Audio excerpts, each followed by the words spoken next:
Episode 21। Rewa को मिली सजा। अब तक रश्मि राणावत की आंखें सिकुड़ गई और वो रीवा को देखने लगी जो खुद अर्यांशी की बात सुनकर उसे शौक से देख रही थी। क्या कहना चाहती हो तुम? रश्मि राणावत ने डरते हुए पूछा।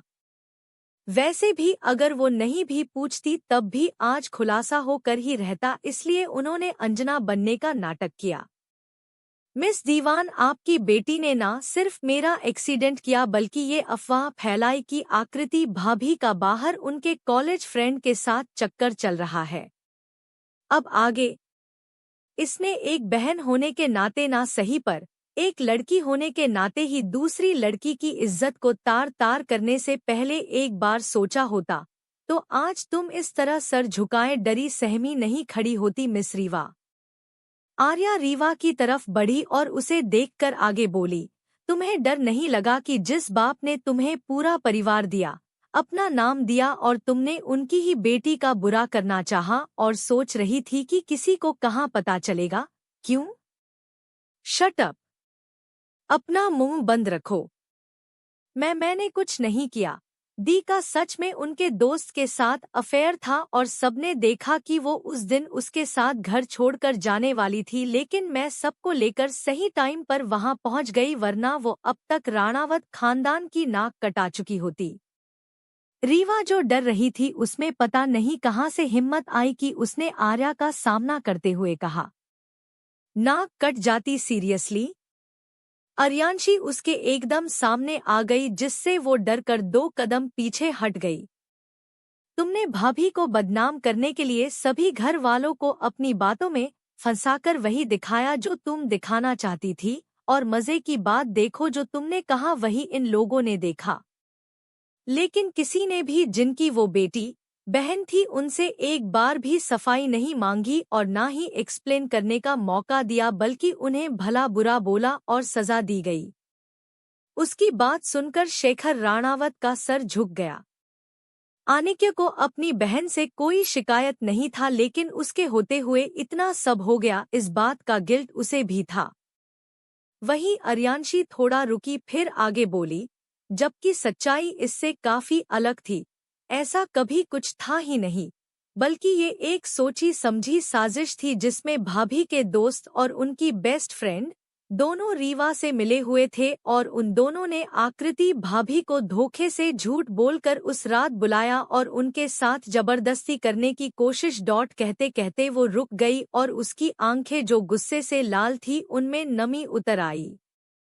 शेखर राणावत का चेहरा जो पछतावे से भरा हुआ था जब उन्होंने आर्या की बात सुनी तो उनके पैरों तले जैसे जमीन खिसक गई और उनके कदम लड़खड़ा गए, लेकिन वो गिरते उससे पहले ही उनके बगल में खड़े अभिमन्यु ने उन्हें पकड़ लिया। हैरान तो वो भी थे ये जानकर कि उनकी बहू के साथ इतना कुछ हो गया और किसी को पता भी नहीं चला।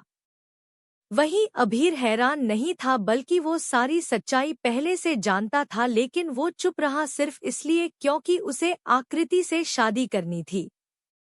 अगर वो इंसिडेंट नहीं होता तो उसकी शादी भी आकृति से इतनी जल्दी तो नहीं होती। रीवा एकदम से होश में आई और सभी लोगों को देखते हुए घबराहट से बोली, नहीं, मेरा इसमें कोई हाथ नहीं है। मुझे तो बस दी की फ्रेंड का मैसेज आया था और जो उसने कहा उसे सुनकर ही मैं आपके पास आई थी। मुझे नहीं पता था कि वो दी को बदनाम करने के लिए मेरा इस्तेमाल कर रही है। प्लीज मुझे माफ कर दीजिए, मेरी गलती है, लेकिन मैंने उस साजिश को अंजाम नहीं दिया बल्कि मैं खुद अनजान थी। प्लीज डैड, एक बार मेरी तरफ देखिए। वो रोते हुए शेखर जी के पास आई और उसने उनका हाथ पकड़ लिया, लेकिन शेखर जी ने उसके हाथ को बहुत बुरी तरह से झटक दिया। दूर रहो मुझसे, तुम्हारी वजह से हमने उस दिन पहली बार अपनी बेटी के साथ गलत किया। वो बोलती रही कि वह निर्दोष है, लेकिन हमने उसकी एक नहीं सुनी। उस पर ही विश्वास किया जो देखा या जो हमें दिखाया गया। आकृति सब सुन रही थी, उसका हाथ अभीर के हाथ में था और वो सर झुकाए बैठी थी, लेकिन कोई गौर से देखें तो उसके कंधे हिल रहे थे। वो बिना आवाज के रो रही थी। उसने अभी तक किसी की आंखों में नहीं देखा था, बस अपने आंसुओं को छुपाने की कोशिश कर रही थी। सभी का दिमाग सुन्न पड़ चुका था। तभी एक तेज थप्पड़ की आवाज वहां गूंज उठी। उस थप्पड़ के साथ बहुत ही ठंडी रूह को कंपा देने वाली आवाज सबको सुनाई दी। तुम्हारी हिम्मत कैसे हुई मेरी बहन के साथ इतना गंदा खेल खेलने की? हमने तुम्हें अपना माना, तुम पर तरस खाया और तुमने हमारे ही साथ विश्वासघात किया। बोलो, आखिर तुमने ऐसा क्यों किया? रीवा आंखें फाड़े अपने गाल पर हाथ रखे अपने उस भाई को देख रही थी जिसने उससे आज तक ऊंची आवाज में बात तक नहीं की थी। वहीं आनिक्य की तेज आवाज ने रीवा, जिसका गाल दर्द से जल रहा था, उसके शरीर में ठंडक सी दौड़ गई और उसका पूरा शरीर बिना रुके डर से सिवर करने लगा। वो आंखें फाड़े सदमे से उसी तरह बैठी रही। उसकी नजर अपने भाई को देख रही थी जिसका शैतानी रूप उसके सामने आज आया था। बिखरे बाल, लाल खूंखार आंखें जिनमें इतना गुस्सा था कि उस गुस्से की आग में सब कुछ भस्म हो सकता था। उसका हैंडसम चेहरा जो इतना डरावना हो गया था जिसे देखकर रीवा का शरीर वही धम की आवाज के साथ गिर गया जिससे उसकी माँ और भाई के अलावा किसी को भी कोई फर्क नहीं पड़ा। वो जमीन पर गिर पड़ी और बुरी तरह रोने लगी। उसके मुंह से एक भी शब्द नहीं निकल रहा था। रश्मि राणावत ने अपना सर झुका रखा था। वो अपनी आंखों के गुस्से और नफरत को छुपा रही थी। वो मजबूर थी, इसलिए अपनी बेटी को आज के कहर से बचा नहीं सकती थी। वो बस अपनी बेटी रीवा, जो नीचे फर्श पर बैठी अपने सूजे गाल को पकड़े रो रही थी, उसे चुपचाप देख सकती थी। वही रिवान का भी यही हाल था। वो भी वहां खड़ा अपनी बहन को इस तरह देखकर अंदर ही अंदर गुस्से से झुलस रहा था। लेकिन उसमें इतनी हिम्मत नहीं थी कि वो आनिक्य राणावत के सामने मुंह भी खोल सके। एक बार वो कार्तिकेय के सामने जबान चला सकता था, लेकिन अपने इस शैतान भाई के सामने नहीं, जो आज अपने परिवार के लिए भी शैतान बन चुका था। तभी शेखर राणावत की आवाज आई, एक थप्पड़ से क्या होगा इसका आनिक्य? ये मोटी चमड़ी की है, दो गुनाह कर चुकी है, वो भी इस घर की बच्चियों के साथ। पहले अगर ये आर्या से अपने किए की माफी मांग लेती तो मैं इस माफ भी कर देता, लेकिन अब बिल्कुल नहीं। अब इसे भी वही सजा मिलेगी जो इस घर के हर उस सदस्य को मिलती है जो गलती करता है। इतना कहकर उन्होंने वही एक कोने में खड़ी पुष्पा को देखा और बोले, जाओ और मेरे स्टडी रूम से मेरी स्टिक लेकर आओ। पुष्पा ने एक नजर रीवा को देखा, फिर रश्मि राणावत को। वो हिचकिचा रही थी। तभी उसके कानों में वही खतरनाक आवाज उसे सुनाई दी, लगता है आपको सुनाई नहीं दिया? या फिर हम अपने घर में किसी दूसरे के सांप को दूध पिला रहे हैं, इसलिए उसकी इजाजत के बिना एक कदम भी नहीं चला जा रहा। ये आवाज आनिक्य की थी, जिसने लगभग रश्मि राणावत को घूरते हुए कहा था। पुष्पा आंटी डर गई और तेजी से भागते हुए स्टिक लाने चली गई। वहीं ये बात सुनकर रीवा, जो बिलक बिलक कर रो रही थी, ये सोचकर कि कोई तो उस पर रहम खाए, लेकिन वो गलत थी। आज कोई भी उस पर रहम नहीं खाने वाला था। स्टिक का नाम सुनते ही रीवा के जहन में उस दिन की यादें ताजा हो गई जब वो बड़े मजे से आकृति को सजा मिलते देख रही थी। शेखर राणावत का ऑरा अब एकदम सख्त हो गया था और जैसे ही उनकी नजर दरवाजे पर खड़े ध्रुव और कार्तिकेय पर पड़ी, जो वही हैरान खड़े थे, तो वह बोले, कार्तिकेय आओ और अपनी आंखों से देखो और कानों से सुनो। इस लड़की की वजह से हमने हमारी बेटी और तुमने अपनी बहन को दुत्कार दिया और उसकी शादी बिना मर्जी के कर दी। लेकिन आज मुझे इस बात का बिल्कुल भी अफसोस नहीं है कि उसकी शादी मैंने गुस्से में क्यों इस तरह जल्दबाजी में करा दी, बल्कि आज अपने उस फैसले पर मुझे फक्र महसूस हो रहा है, जो मुझे ऐसा हीरे जैसा दामाद मिला जो मेरी बेटी के लिए अपनी जान भी दांव पर लगा सकता है। ये कहते हुए शेखर जी अभीर को गर्व से देख रहे थे। फिर अपनी बेटी जो अभी भी उसी तरह सर झुकाए बैठी थी उससे बोले, आकृति। उनके मुंह से इतने समय बाद इतने प्यार से अपना नाम सुनकर आकृति का रोना तेज हो गया। अभीर जो चाहता था कि आज उसका सारा दुख और गम आंसू बनके बह जाए, इसलिए वो उसे रोने दे रहा था। लेकिन अब उससे बर्दाश्त नहीं हुआ और उसने उसे अपनी बाहों में भर लिया। अपने आसपास गर्म बाहों के घेरे को महसूस करके आकृति को सुकून मिला और उसने खुद को पूरी तरह से अभीर के आलिंगन में छोड़ दिया। यही वो जगह है जो उसके लिए सबसे सुरक्षित थी, तब भी जब वो जानती है कि उसने उससे शादी सिर्फ बदले के लिए की है।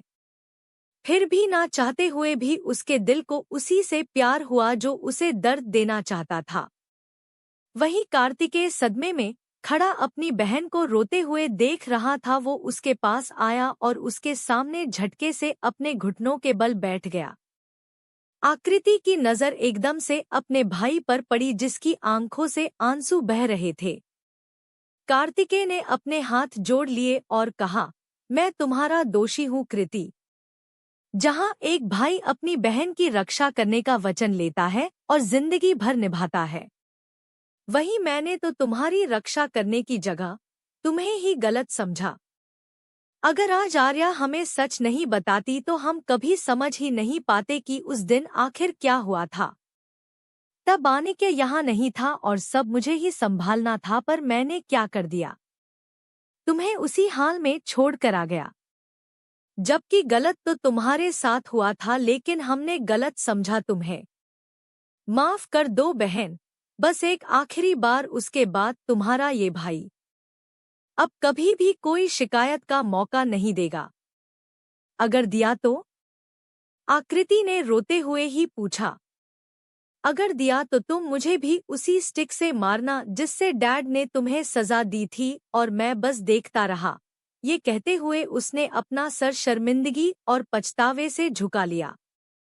कार्तिकेय राणावत जो कभी नहीं झुका, आज उसे एहसास हुआ कि उसने गलती नहीं बल्कि गुनाह किया है और वो अपनी बहन का सबसे बड़ा गुनहगार था। आकृति ने अभीर को छोड़ा और अपने भाई के पास आई और खुद भी घुटनों पर बैठकर बोली, मैं कोई सजा नहीं देना चाहती, बस इतना चाहती हूँ कि चाहे परिस्थिति कैसी भी हो आप मुझे समझे, विश्वास करे और मेरे साइड रहे, बिल्कुल वैसे ही जैसे अभीर अपनी बहन के साथ खड़े रहते हैं। कार्तिकेय ने सर हिलाया और उसे अपने गले से लगा लिया। मैं बिल्कुल ऐसा ही करूँगा, हमेशा तुम्हारे साइड रहूंगा, फिर चाहे कोई भी बात क्यों ना हो। ये वादा है तुम्हारे भाई का तुमसे। हम्म। आकृति ने सर हिलाकर हल्की सी आवाज में कहा। तभी पुष्पा आंटी छड़ी लेकर भागते हुए आ गई और उन्होंने उसे शेखर को थमा दी। शेखर ने उस छड़ी को कसके पकड़ा और रीवा की तरफ बढ़ने लगे। रीवा डर गए और अपने कदम पीछे लेते हुए बोली, नहीं डैड, मेरी गलती नहीं है। वो दी के दोस्त ही थे जिन्होंने मुझे आप सबको वहां लाने के लिए कहा था। मुझे नहीं पता था कि वो दी को फंसा रहे हैं। वैसे भी उस शुभम ने कहा था कि वो दी का बॉयफ्रेंड है, इसलिए मुझे शक नहीं हुआ था। डैड, मैंने उनके खिलाफ कुछ नहीं। रीवा जो लगातार अपने बचाव में बोल रही थी वो दर्द से चीख पड़ी। नहीं डैड, मत मारो, दर्द हो रहा है। उसकी आंखें रोने से लाल पड़ चुकी थी और लगातार पड़ती स्टिक की मार से वो वही जमीन पर पसर गई और छोड़ने की भीख मारने लगी। नहीं डैड, छोड़ दो, मैं आगे से कभी ऐसा नहीं करूंगी, मुझे छोड़ दो डैड। रीवा ने आखिरकार अपनी गलती मानी और गिड़गिड़ाने लगी। मुझे डैड मत कहो, तुम जैसी मेरी कोई बेटी कभी नहीं थी और अब ना कभी होगी। बस तुम्हारी शादी कर दूं, उसके बाद मेरा और तुम्हारा कोई रिश्ता नहीं। नहीं डैड, ऐसा मत कहिए। रीवा की पीठ छिल गई लेकिन वो नहीं रुके। पता नहीं क्यों लेकिन बार बार उन्हें वही मंजर याद आ रहा था जब उन्होंने अपने इसी हाथ से अपनी बेटी को पीटा था। अगर उस दिन अभीर टाइम पर नहीं आता तो वह भी उसे इसी तरह मार मार कर अधमरा कर देते शायद। वो अभी सोच ही रहे थे कि किसी ने उनकी छड़ी पकड़ ली।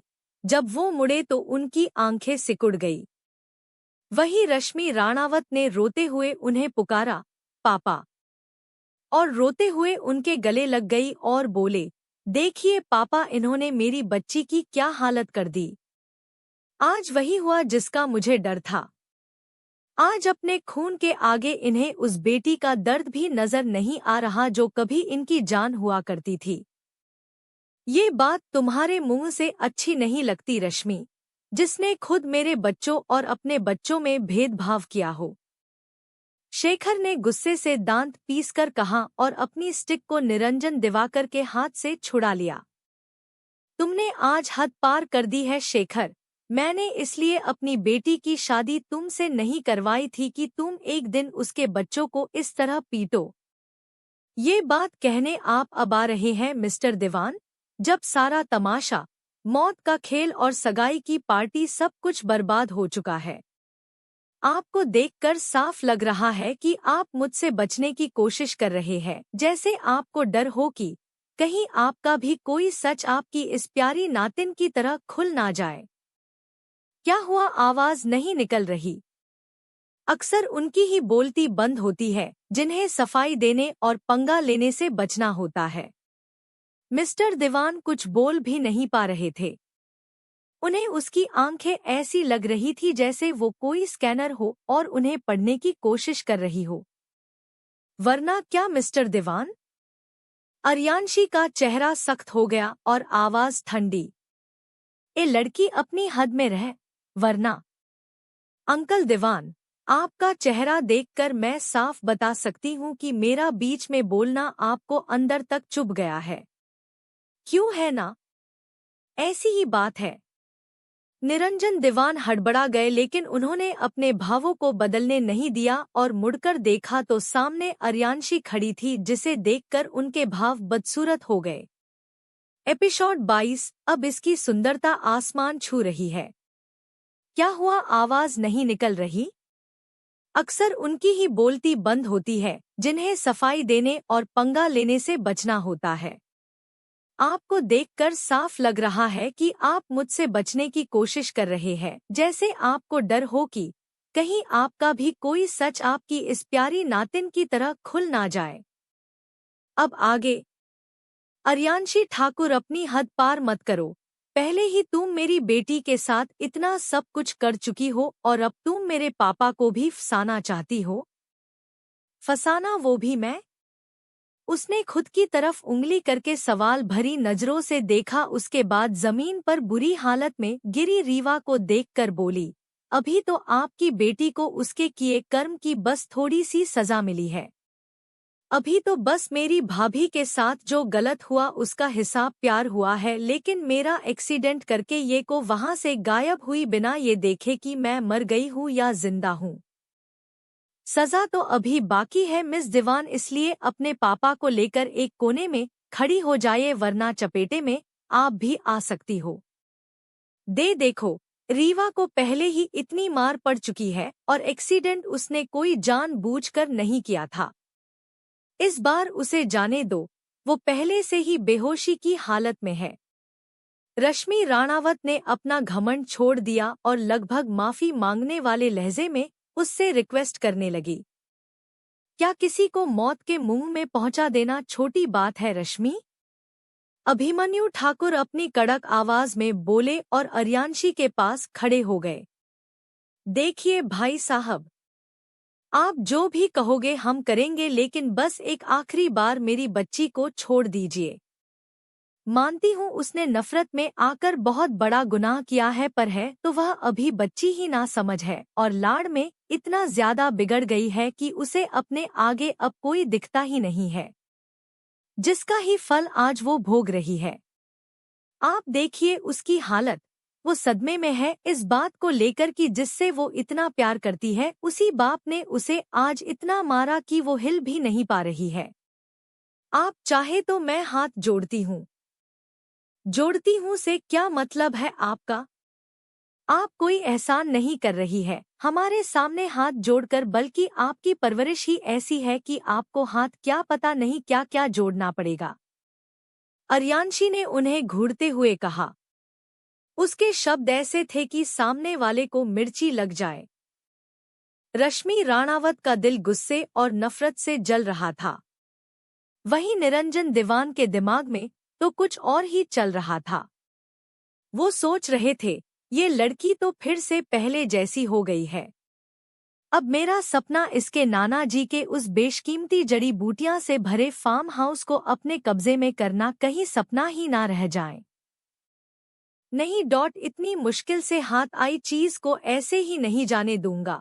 फिर इस पिद्दी सी लड़की को तो मैं देख लूंगा, अभी अपने परिवार के साथ है इसलिए कुछ ज्यादा ही फुदक रही है। क्या हुआ आंटी, आप मुझे ऐसे क्यों घूर रही है जैसे अभी भी मार डालेगी? उसने फिर से उन्हें चिढ़ाते हुए कहा। जिस पर रश्मि राणावत कहती है, नहीं, मुझ में कहाँ हिम्मत जो ठाकुर परिवार की इकलौती बेटी को मारने के बारे में सोचूं। अच्छा है, हिम्मत करना भी मत, नहीं तो कूल बनने के चक्कर में आप फूल बन जाएगी। चलो बहुत हो गई बातें।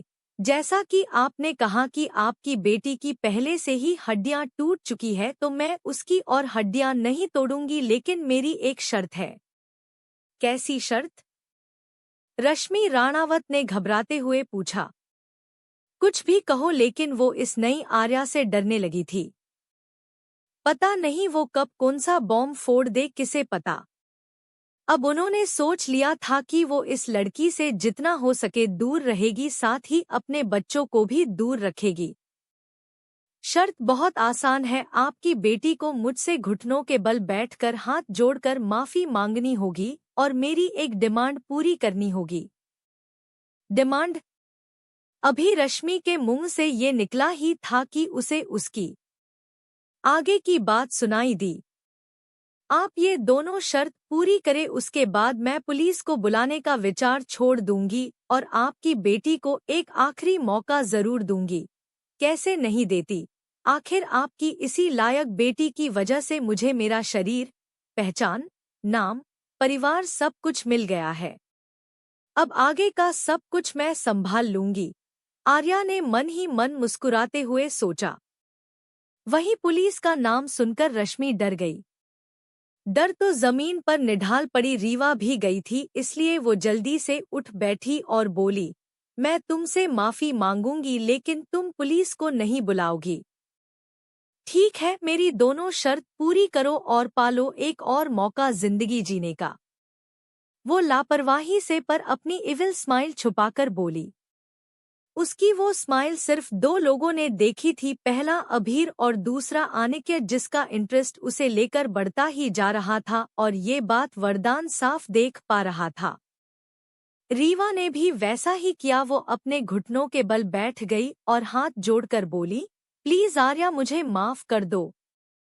मैं गलत थी। मैंने तुम्हें हर्ट किया और उसके बाद ऐसे ही मरने के लिए छोड़ दिया। मुझे माफ कर दो, आगे से ऐसी गलती कभी नहीं होगी। करेक्शन, गुनाह कहते हैं उसे, आर्या ने बीच में कहा, जिससे रीवा ने दांत पीस लिए। एक तो वो बहुत ही मुश्किल से ये सब बोल रही थी और इस लड़की को करेक्शन की पड़ी है। हाँ, मुझे मेरे गुनाह की माफी दे दो, अगली बार ऐसा कभी नहीं होगा। फिर अपने मन में, अगली बार का दिन ही नहीं आने दूंगी, उससे पहले ही तुम इस दुनिया से गायब होगी, लेकिन अभी मैं किसी को भी खुद पर शक नहीं होने दे सकती। ठीक है, माफी हो गई, अब बारी है दूसरी शर्त पूरी करने की।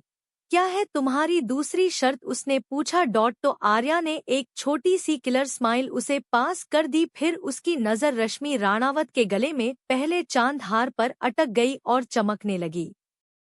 उसके एकटक अपने गले को देखते पाकर रश्मि राणावत ने अपने गले पर हाथ रख लिया और शौक होकर बोली, कहीं तुम मेरा गला तो नहीं कटवाना चाहती?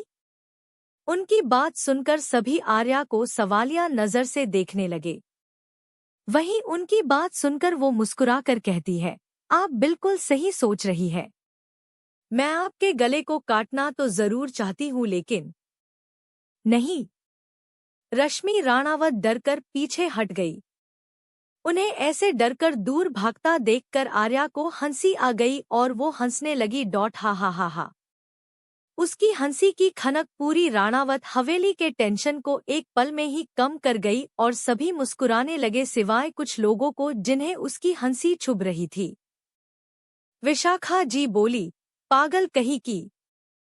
पता नहीं इसका दिमाग अब किस तरह से चलने लगा है। जब देखो तो सबको अपनी बातों से डराती रहती है। आज इसकी वजह से ही मेरी बेटी को खुशियों को ग्रहण लगा है। जब से इसकी याददाश्त वापस आई है, मेरी जिंदगी में मनहूसियत वापस आ चुकी है, तब से ही सब कुछ बिगड़ रहा है। कहीं वो मेरा बना बनाया प्लेन ना खराब कर दे। मॉम, आप सही थी, ये सच में एक नई इंसान बन चुकी है। जो आने के इसे एक नज़र देखता भी नहीं था, वो आज उसे कैसे निहार रहा है, जैसे उसने कभी कोई लड़की ही नहीं देखी हो। वो देखता ही कहाँ है किसी को। बात बस इतनी है कि लड़के उसी चीज और इंसान को पाने की कोशिश करते हैं जिसे पाना कठिन हो। इस आनिक्य का केस भी अलग नहीं है। अब जब आर्या इसका पीछा नहीं करेगी तो ये उसकी तरफ थोड़ा तो अट्रैक्ट होगा ही। विशाखा बुआ आनिक्य को देखते हुए बोली। अनेरी भी उनका कहना समझ गई। फिर दोनों वही सोफे पर बैठे सामने चल रहा तमाशा देखने लगी। मजाक करना बंद करो, रश्मि राणावत ने खुद के डर को छुपाते हुए कहा। ठीक है, मैं सीधे मुद्दे पर आती हूँ। मुझे ये चांद हार पसंद है, लेकिन ये तुम्हारे बूढ़े गले में कुछ खास अच्छा नहीं लग रहा है, इसलिए मैं चाहती हूँ कि इसे आप मुझे सौंप दे। क्या? रीवा और रश्मि दोनों हैरान हो गई और उनके मुंह से बस यही एक शब्द निकला। हैरान तो बाकी सब भी थे, लेकिन उन दोनों से ज्यादा नहीं। ये राणावत खानदान का पुश्तैनी हार है जो इस घर की बेटी और बहू के लिए होता है। तुम्हें हक नहीं है इसे मांगने का। रश्मि राणावत ने अपने गले में पहने हार को छूते हुए कहा। आपको क्या हक है इसे पहनने का? जहां तक मैं जानती हूँ, इस हार का जो पहला हिस्सा है वो तो इतना छोटा है कि किसी के गले में ही नहीं आता। वो हार कोई भी जबरदस्ती नहीं पहन सकता और वो इस घर की बहू के लिए ही है, जो पहले ही इस घर के वारिस या कहे फ्यूचर हेड के पास जा चुका है। तो बचा ये हार जिस पर आप दोनों माँ बेटी कुंडली मार कर बैठ गई है। देखो, अब मुझे बहुत नींद आ रही है। हार देना है तो दो, वरना मैं पुलिस को बुला रही हूँ। ये कहकर उसने अपने भाई को देखा। अगस्त्य ने तुरंत फोन निकाला और नंबर डायल कर दिया। रिंग जा रही थी कि तभी रीवा जोर से बोली, पुलिस को मत बुलाओ। ये हार मुझे मिला था और मैं तुम्हें इसे देने को तैयार हूँ। ये बात उसने बेमन से कही और उदासी अपनी मॉम को देखा।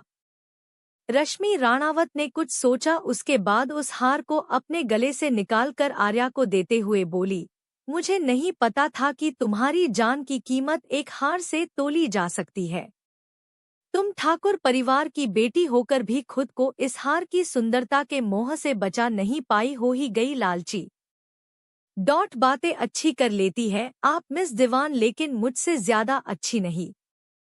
और कौन मेरे बारे में क्या सोचता है, आई डोंट केयर। ये कहते हुए वो मिहिर के पास गई और बोली, सैनिटाइजर। मिहिर ने अपनी पॉकेट से एक बोतल निकालकर उसे दे दी। उसके बाद आर्या ने उस हार पर सैनिटाइजर स्प्रे किया और वही टेबल पर रखे टिश्यू से अच्छे से साफ किया। फिर उसने खुद के हाथ भी साफ लिए। उसके बाद एक बड़ी सी स्माइल के साथ उसे दोनों हाथों से हवा में उठाकर बोली, परफेक्ट। अब चमक रहा है ना? उसकी हरकत ने रश्मि राणावत को गुस्सा दिला दिया, पर वो शांत रही। वो कहते हैं ना, जब वक्त खराब हो तो गधे को भी बाप बनाना पड़ता है। उनकी भी सोच अभी यही थी, लेकिन वो ये नहीं जानती थी कि वो उनके बाप की भी बाप है।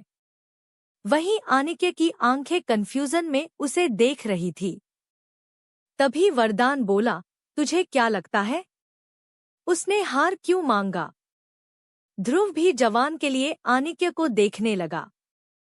थोड़ी देर बाद पता चल जी जाएगा, तुम दोनों सामने देखते रहो। उसका इतना शांत जवाब उन्होंने एक्सपेक्ट नहीं किया था। ध्रुव हैरानी से बोला, हमें लगा तू बोलेगा कि वो ऐसी ही है, उसे जो चीज पसंद आ जाए फिर वो किसी की भी हो, वो हासिल करके ही मानेगी। आनिके ने उसे इग्नोर कर दिया। वही वरदान ने ध्रुव का चेहरा सामने के तरफ कर दिया, जहां का नजारा देखकर उसकी आंखें फटी की फटी रह गई। आर्या उस हार को निहारते हुए गोल घूम रही थी। उसे देखकर कोई यही कहता कि वो अपनी पसंदीदा चीज पाकर खुशी से झूम रही है। घूमने से उसकी साड़ी का पल्लू और बाल हवा में लहरा रहे थे। होठों पर वो दिलकश मुस्कान इतनी प्यारी थी कि उसे देखकर आनिक्य खुद को उसे देखते रहने से रोक नहीं पाया। पहले वो नजरें हटा भी लेता था और जब वो बोलती तब देखता था, लेकिन अब तो उसकी वो हेजल आइज जैसे एक ही जगह पर चिपक सी गई थी। आर्यांशी घूमते हुए एक जगह रुक गई और बोली, अब आया ना ये अपनी सही जगह पर, देखो इसकी खूबसूरती तो आसमान छू रही है। आर्या ने उसे आकृति के गले में पहना दिया। आकृति शॉक्ड होकर आर्या का चेहरा देखती रही, जो मुस्कुराते हुए उसे देख रही थी। अभीर अपनी बहन के एक्शन समझ गया था और वो भी अपनी दोनों जानों को इस तरह देखकर बहुत खुश था। खासकर अब जब आर्या आकृति की इतनी परवाह कर रही है, ये एहसास उसे एक अलग ही सुकून देता था। शेखर, अभिमन्यु और बाकी सब जो हैरान थे, उनके चेहरे पर खुशी आ गई। वही रीवा का और रश्मि राणावत का चेहरा काला पड़ गया। उस हार को आकृति के गले में देखकर रीवा को इतना गुस्सा आया कि वो अपने दर्द की परवाह किए बिना उठी और वही रखा वास तोड़ डाला। अब सबकी नजर उस पर चली गई। रश्मि घबरा गई और रीवा को पकड़ते हुए बोली, बेटा तुम नहीं चल पा रही हो तो क्या हुआ? मैं हूं ना, चलो मैं तुम्हें तुम्हारे रूम में लेकर चलती हूँ, दवा भी लगा दूंगी। ये कहकर वो उसे अपने साथ ऊपर ले गई। आकृति की आंखों में खुशी भरे आंसू आ गए, जिन्हें देखकर आर्या फ्लर्ट करते हुए बोली, भाभी रोना छोड़िए और ये देखिए कि आप इस चांद हार को पहनकर बिल्कुल चांदनी लग रही हो। उसकी बात सुनकर आकृति हंस पड़ी। तभी मिहिर बोला, आर्या भाभी को चांदनी तो कभी भाई ने भी नहीं कहा होगा, उससे पहले ही तूने बाजी मार ली। फिर अपने भाई को देखकर, भाई जरा संभल कर, कहीं ये हमारे छोटी सी प्यारी बहन आपकी चांदनी को उड़ा ना ले जाए और आप देखते ही रह जाओ।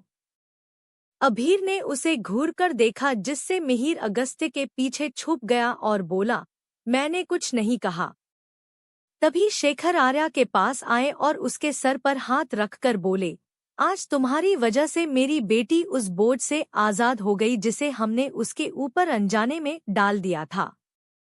उसी के साथ मेरी बेटी को वो हक भी दिलाया जो उसका ही था, लेकिन बहन के प्यार में और उसकी जिद से मजबूर होकर अपनी माँ की ये आखिर निशानी भी खुद से दूर कर दी। आकृति मुस्कुरा दी और अपने परिवार के साथ वहां से जाने लगी। आर्या उसके बगल में ही थी। जैसे ही वो आनिक्य के बगल से होकर गुजरने लगी कि उसका पल्लू उड़ने लगा और उड़कर आनिक्य के चेहरे को ढक गया। दिल शोर करने लगा और किसी का दिल जलने लगा। शेखर राणावत ने भी हाँ कहा और जाने से पहले उन्होंने अपनी बेटी के सर पर हाथ रखकर सहला दिया। थोड़ी देर बाद अभिमन्यु ने कहा, अब हमें चलना चाहिए, बहुत देर हो गई है। वही उन सब की ऐसी बातें सुनकर निरंजन दीवान का खून खौल रहा था। वो गुस्से से पैर पटकते हुए वहां से निकल गए। उन्हें जाता देख आनिक्य की आंखें सर्द हो गई और उसने बाहर खड़े एक साए को आंखों से इशारा कर दिया। आकृति का सर झुक गया। तभी कार्तिकेय की आवाज आई, ये हार राणावत खानदान की बेटी का था और आखिरकार उसे उसके पास लौटना ही था।